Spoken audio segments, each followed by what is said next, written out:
Hi friends, ఈరోజు topic వచ్చేసి psychology తీసుకున్నానండి. సోషల్ ఆల్రెడీ కంటిన్యూ చేస్తూనే ఉంటాను. ఈ మధ్యకాలంలో ఎక్కువ మంది వీడియోస్ అనేవి చూడట్లేదు, అంటే నీడ్ లేదు కదా అనే ఒపీనియన్తో నేను వీడియోస్ అనేవి డిలే చేశాను. ఈ రోజు నుంచి కంటిన్యూ అవుతాయి. సైకాలజీలో ఆల్రెడీ నేను చాప్టర్ వైజ్గా బిట్స్ అనేవి ఫ్రేమ్ చేసి పెట్టాను. కొంతమంది ఏమడిగారంటే చాప్టర్ వైజ్గా బిట్స్ కాదు కంటెంట్ మొత్తం పెట్టండి అని అడిగారు. అలా కూడా ట్రై చేద్దాము. బట్ ఫస్ట్ చాప్టర్లో పెరుగుదల, వికాసం, పరిపక్వత అంటే ఏంటి, వాటిపైన బిట్స్ ఫ్రేమ్ చేశాను. అదేవిధంగా జీన్ పియాజే గురించి కావచ్చు, ఇక వికాసం, లారెన్స్ కోల్బర్గ్ గురించి, కార్ల్ రోజర్స్ గురించి, వీటన్ని టాపిక్స్ గురించి బిట్స్ అనేవి ఫ్రేమ్ చేసి పెట్టాను.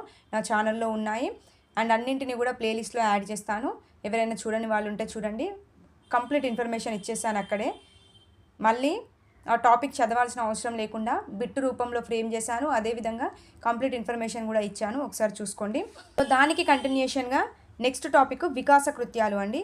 ఈ టాపిక్ చాలా చాలా ఇంపార్టెంట్. ఎవ్రీ టెట్లో ఈ చాప్టర్ నుండి బిట్ అనేది ఫ్రేమ్ అవుతుంది. కావాలంటే ఒకసారి ప్రీవియస్ పేపర్స్ అనేవి చూడండి.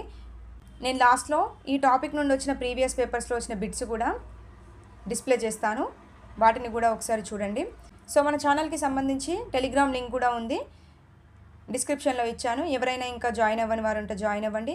వీడియో మీకు ఎంతో కొంత యూస్ఫుల్ అనిపిస్తే తప్పకుండా ఒక లైక్ చేయండి, కుదిరితే హై పాయింట్స్ కూడా ఇవ్వడానికి ట్రై చేయండి. ఓకే, ఫస్ట్ వికాస కృత్యాల గురించి చిన్న ఇన్ఫర్మేషన్ చూసుకుంటూ వెళ్దాము. ఇందులోనే ఒక 5 బిట్స్ ఫ్రేమ్ చేశాను, వాటికి కూడా ఆన్సర్ చేయండి. ఎందుకంటే ఇది చాలా చిన్న టాపిక్, బట్ తెలుసుకోవడం చాలా ఇంపార్టెంట్, అందుకే ఈ టాపిక్ తీసుకున్నాను. ఫస్ట్ తెలుసుకోవాల్సింది ఏంటి అంటే అసలు వికాస కృత్యం అంటే ఏంటి, వాటిని ఎవరు ప్రతిపాదించారు, దాని గురించిన ఇన్ఫర్మేషన్ ఏంటి చూసుకుంటూ వెళ్దాము.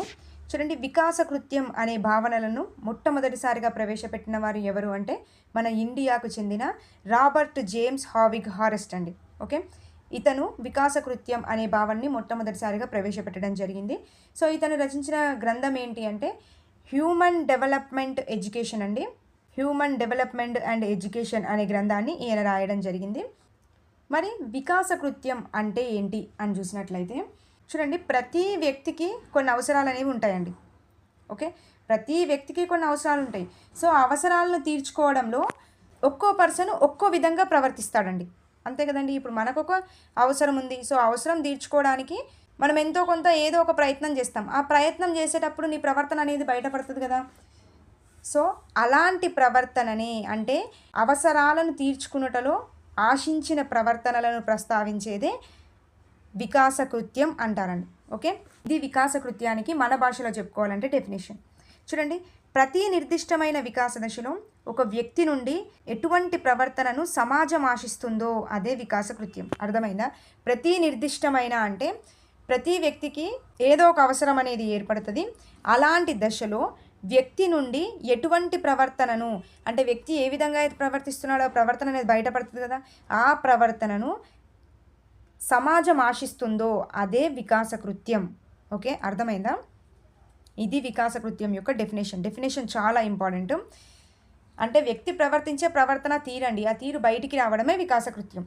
ఇంకొకటి ఏమిచ్చాడు అంటే ఒక నిర్దిష్ట వయోదశలో ఒక వ్యక్తి నుండి ఎటువంటి నైపుణ్య సాధనను ఆశిస్తున్నామో తెలియజేసేదాన్నే వికాస కృత్యం అంటారు. ఓకే, ఈ 2 డెఫినేషన్స్ గుర్తుపెట్టుకోవాలి.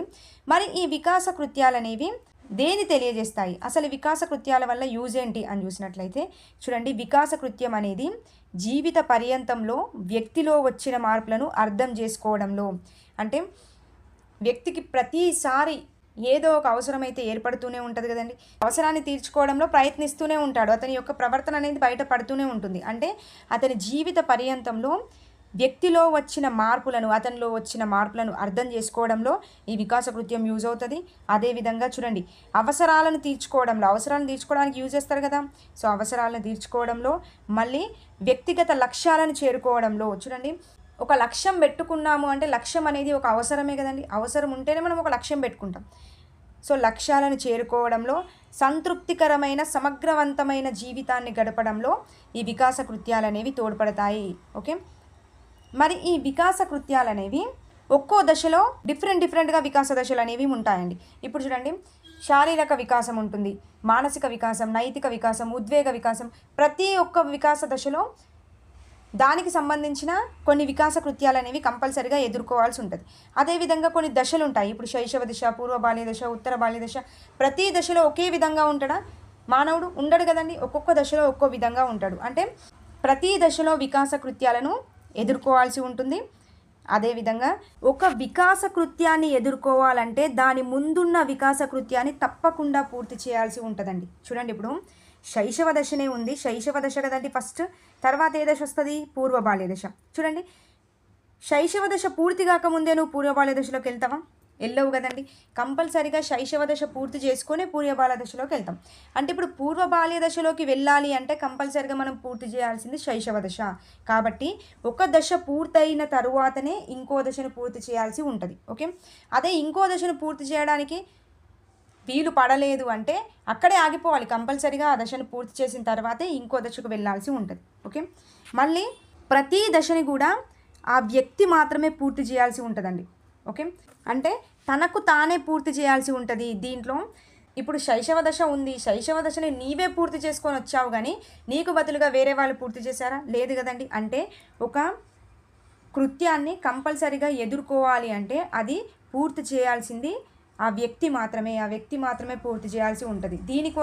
తల్లిదండ్రులు కావచ్చు, ఉపాధ్యాయులు కావచ్చు, పెద్దవాళ్ళు కావచ్చు, వాళ్ళందరూ ప్రోత్సాహం, శిక్షణ ఇవ్వాలంటే ఇవ్వచ్చు. ఓకే, కానీ పూర్తి చేయాల్సింది మాత్రం ఆ వ్యక్తి మాత్రమే పూర్తి చేయాలి. ఓకే, ఇది వికాస కృత్యం. మరి ఇదంతా బాగానే ఉంది. మరి ఈ వికాస కృత్యం అనేది విజయవంతం కాకపోతే ఏమవుతుంది అని చూసినట్లయితే, విజయవంతం అయితేనేమో సంతోషం ఉంటుంది, అదేవిధంగా విజయం పొందినం అనే భావన కలుగుతుంది. సో దీనితో భవిష్యత్తులో కృత్యాలు చేయడానికి సులభమవుతుంది. ఓకే, అదే విజయం కాకపోతే చెప్పలేని బాధ ఏర్పడుతుంది, అదేవిధంగా సామాజిక తిరస్కరణ ఏర్పడుతుంది, భవిష్యత్తులో కృత్యాలకు కూడా ప్రతికూలత అనేది సంభవిస్తుంది. ఓకే, ఇప్పుడు ఎగ్జాంపుల్గా ఒక గేమే పెట్టారు. ఆ గేమ్లో విజయం సాధిస్తే నీ ఎక్స్ప్రెషన్ అనేది ఒకలాగుంటుంది, అంటే నీ థాట్స్, నీలో ఉండే ఎగ్జైట్మెంట్ అనేది ఒకలాగుంటుంది. అదే ఓడిపోతే ఒకలాగుంటుంది. ఓకే, సో అదేవిధంగా వికాస కృత్యంలో కూడా వికాస కృత్యాన్ని సాధిస్తే ఒకలాగుంటుంది, వికాస కృత్యంలో సాధించకుండా ఓడిపోతే ఒకలాగుంటుంది. ఓకే, ఇప్పటివరకు చెప్పిందంతా అర్థమైందని అనుకుంటున్నాను. ఎందుకంటే బిట్స్ అనేవి ఇప్పుడు నేను చెప్పిన ఇక్కడున్న ఈ కాన్సెప్ట్ నుండే బిట్ అనేది ఫ్రేమ్ అవుతుంది. కాబట్టి ప్రతిదీ క్లారిటీగా చూసుకోండి. సో ఇక్కడ చూసినట్లయితే వికాస కృత్యాలను ఈ హావిగ్ హారెస్ట్ ఉన్నాడు కదా, ఇతను ఏం చేశాడు అంటే 3 రకాలుగా సంభవిస్తాయని చెప్పేసి చెప్పాను. ఓకే, 3 రకాలుగా సంభవిస్తాయి.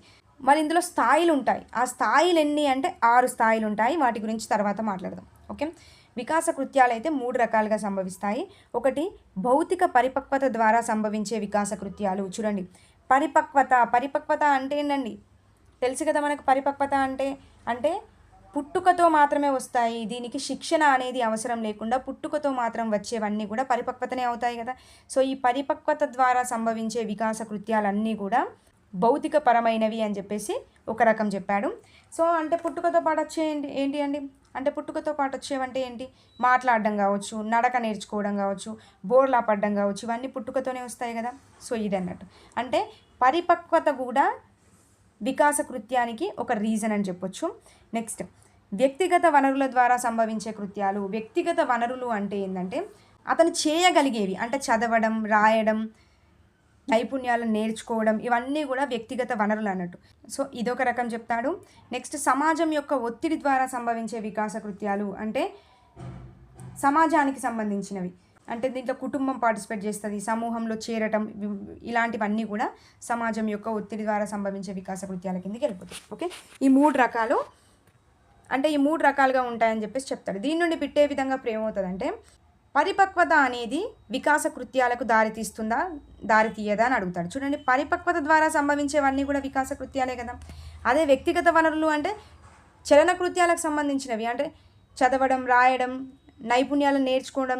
నైపుణ్యాలను నేర్చుకుంటున్నాడు అంటే అది చలనాత్మక నైపుణ్యాలే కదా. సో చలనానికి సంబంధించిన నైపుణ్యాలు, అదేవిధంగా సంజ్ఞానాత్మక వికాసానికి సంబంధించినవి, ఆలోచించడం, చదవడం, రాయడం, విశ్లేషణ చేయడం, అంటే ఆలోచనకి సంబంధించినవి, ఇవన్నీ కూడా వికాస కృత్యాల కిందకే వస్తాయండి. ఓకే, నెక్స్ట్, వికాస కృత్యాల్లో స్థాయిలు ఉంటాయి. సో ఈ స్థాయిలు వచ్చేసి ఇందాక రకాలు చూసాం కదా, హావిగ్ హారెస్ట్ ప్రకారం 3 రకాలని చూసాం. బట్ హావిగ్ హారెస్ట్ ప్రకారం మనకి ఎన్ని స్థాయిలు ఉన్నాయి అంటే 6 స్థాయిలను గుర్తించాలండి. ఓకే, బయోస్థితిలో మనకి 6 స్థాయిలను వివరించడం జరిగింది. సో ఎక్కడి నుండి ఎక్కడి వరకు అంటే చూడండి, బాల్యారంభ దశ ఫస్ట్ 0 to 5 ఇయర్స్ అంటే దీంట్లో శైశవ దశ కూడా వస్తుందండి, చూసుకోండి. 0 నుండి 5 ఇయర్స్ అంటే 0 to 2 ఇయర్స్ శైశవ దశనే కదా. సో శైశవ దశ కూడా దీంట్లోకే వస్తుంది. బాల్య ఆరంభ దశ, మధ్య బాల్య దశ, కౌమార దశ, వయోజన ఆరంభ దశ, మధ్య వయోజన దశ, పరిపక్వ దశ. ఓకే, సో ఇవన్నీ కూడా వికాస కృత్యాల్లో వయోస్థాయిలు. మరి దీంట్లో ఏం ఇంపార్టెంట్ అని అంటే ఈ స్థాయిలు ఎన్ని అనేది గుర్తుపెట్టుకోవాలి. అదేవిధంగా ఒక్కొక్క స్థాయిలో విద్యార్థి ప్రవర్తన ఏ విధంగా ఉంది అనేది చూసుకోవాలి. ఓకే, చూడండి, బాల్యారంభ దశ ఆప్షన్స్ని బట్టి ఈజీగా వెళ్ళొచ్చు. 0 to 5 ఇయర్స్ అంటే 0 to 5 ఇయర్స్లో ఏమేమి చేస్తారండి చెప్పండి. నడక నేర్చుకుంటాడు, మాట్లాడడం నేర్చుకుంటాడు, తల్లిదండ్రులతో, ఇతర పిల్లలతో, వాళ్ళ తోటి వారితో ఉద్వేగపరమైన సంబంధాలను ఏర్పరచుకుంటాడు, చదువుకు సిద్ధమవుతాడు. ఇది బాల్యారంభ దశలో చేస్తాడు. మరి మధ్య బాల్య దశలో ఏం చేస్తాడు? ఇక్కడనేమో చదువుకు సిద్ధమైండు. అదే మధ్య బాల్య దశ వచ్చేసరికి చదవడమే నేర్చుకోవడం, చదవడం, రాయడం, గణితం చేయడం ఇవన్నీ కూడా మధ్య బాల్య దశలో నేర్చుకుంటాడు. ఓకే, సో అంటే ఏ దశలో ఏమేం చేస్తాడు అని కౌమార దశ, వయోజన దశ ఈజీగా పెట్టొచ్చండి. ఇవి జస్ట్ మనం క్వశ్చన్ని చూస్తే ఈజీగా ఆన్సర్ పెట్టడానికి చాయిస్ ఉంటుంది. ఇదంతా ఇప్పుడు మనం చెప్పుకోవాల్సిన అవసరం లేదు. జస్ట్ మీకు క్లారిటీ కోసం ఎక్స్ప్లెనేషన్ ఇస్తున్నాను. ఆల్రెడీ చదివిందే ఇదంతా. సో ఇప్పుడు ఒక 5 బిట్స్ ఫ్రేమ్ చేశాను, ఏ విధంగా బిట్ ఫ్రేమ్ అవుతుందని. చూడండి, ఈ విధంగా పడుతుంది. వికాస కృత్యాలు అనే పదమును ప్రతిపాదించిన వారు ఎవరు అని అడుగుతాడు. ఎవరండి? హావిగ్ హారెస్ట్ ప్రతిపాదించడం జరిగింది. నెక్స్ట్ ఈ టైప్ ఆఫ్ బిట్ ఎక్స్పెక్ట్ చేయొచ్చు. హావిగ్ హారెస్ట్ వికాస కృత్యాలను ఎన్ని స్థాయిలుగా అంటే ఎన్ని వయోస్థాయిలుగా వివరించాడు అంటే 6 కదండి. 3 రకాలు 6 వయోస్థాయిలు అని చెప్పారు. సో 6.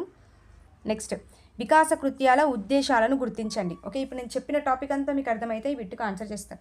చూడండి, నిర్దిష్ట దశలో ఒక వ్యక్తి నుండి ఎటువంటి ప్రవర్తనను వస్తుందో తెలుసుకోవచ్చు. కరెక్టే కదండి. ఎటువంటి ప్రవర్తనను సమాజం ఆశిస్తుందో అదే వికాస కృత్యం కదా. ఇది కరెక్టే. వికాస కృత్యాలు వికాసానికి ప్రేరణగా నిలుస్తాయి. Exactly correct. ఒక నైపుణ్యం సాధించగానే తరువాత ఏ నైపుణ్యం సాధించాలో దారి చూపుతాయి. చూడండి, ఒకటి అయిపోయిన తర్వాతే ఇంకో దానికి వెళ్ళాలి అని చెప్పా. అది అయిపోకముందే ఇంకో దానికి వెళ్ళడానికి చాయిస్ ఉంటుందా? వికాస కృత్యం పూర్తి చేయకముందే చాయిస్ ఉండదు. సో ఏది సాధించాలో డెఫినెట్గా దారి చూపుతుంది కదా. సో ఇది కరెక్టే. సో పైవన్నీ అనేది మనం ఆన్సర్గా తీసుకుంటాం. నెక్స్ట్ బిట్టు, చదవడం, రాయడం చేయుటకు అవసరమైన మూల సూత్రాలను నేర్చుకొనుట అనున్నది ఈ దశలోని వికాస కృత్యం. చూడండి, ఈ విధంగా అడుగుతాడు. ఓకే, చూడండి, చదవడం, రాయడం ఎక్కడ చేస్తాడు? బాల్యారంభ దశ అంటే 0 to 5 ఇయర్స్. ఇక్కడ చదవడానికి సిద్ధమవుతాడు. అది స్కూల్కి వెళ్ళి చదవడం, రాయడం నేర్చుకునేది మధ్య బాల్య దశలోనే కదా. సో మధ్య బాల్య దశ అనేది ఆన్సర్గా తీసుకుంటాం. ఓకే, ఇలా ఫ్రేమ్ అవుతాయి. నెక్స్ట్, శారీరక మార్పులను అంగీకరించడం అనేది ఈ దశలో సాధించాల్సిన వికాస కృత్యం. చూడండి, శారీరక మార్పులు, శరీరంలో వచ్చిన మార్పులను అంగీకరిస్తున్నాడు అంటే అది డెఫినెట్గా కౌమార దశ అవుతుంది.